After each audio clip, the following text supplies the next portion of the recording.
Hay algo que suele malinterpretarse cuando se habla del alcohol.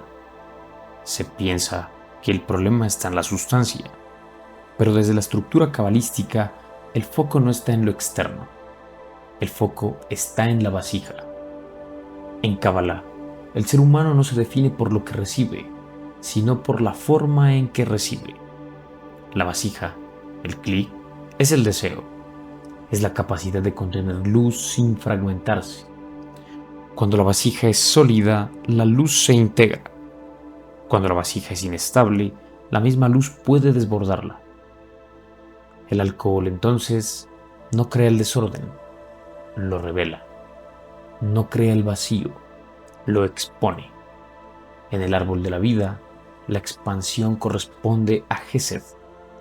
La restricción corresponde a Geburah. Cuando Gesed se expande sin el equilibrio de Geburah, la energía se dispersa. Cuando el deseo de recibir no tiene contención, aparece el exceso. No como maldad, no como debilidad, sino como desproporción.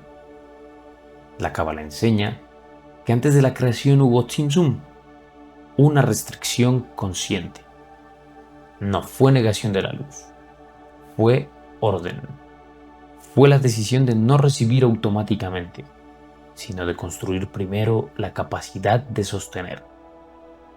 Ese principio sigue vigente en la vida cotidiana. El problema nunca es la intensidad en sí, es la falta de estructura para sostenerla. Dos personas pueden enfrentarse al mismo estímulo. Una permanece centrada, otra pierde el eje. La diferencia no está en el objeto, está en la arquitectura interna, en la firmeza de Yesod, el fundamento, en el equilibrio entre Gesed y Geburah, en la armonía que Tiferet logra cuando el centro está claro. Cuando el centro no está consolidado, cualquier expansión externa se convierte en fuga.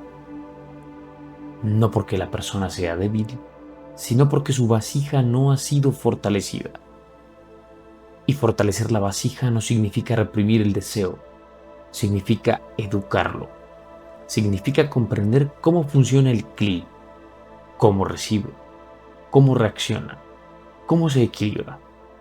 La mayoría intenta resolver esto desde la superficie, cambiando conductas, rutinas o contextos.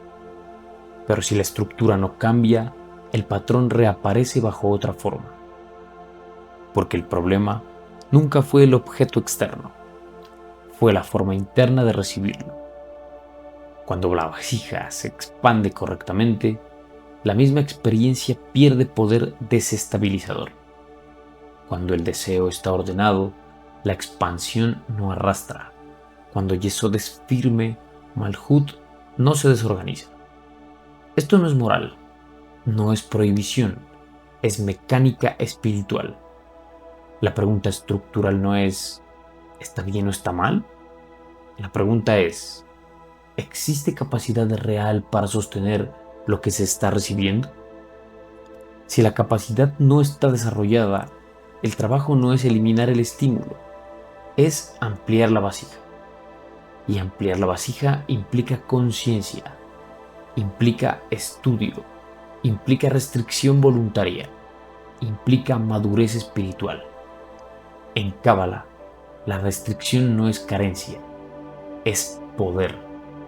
Es elegir cuándo, cuánto y cómo recibir. Es dominar el deseo en lugar de ser dominado por él.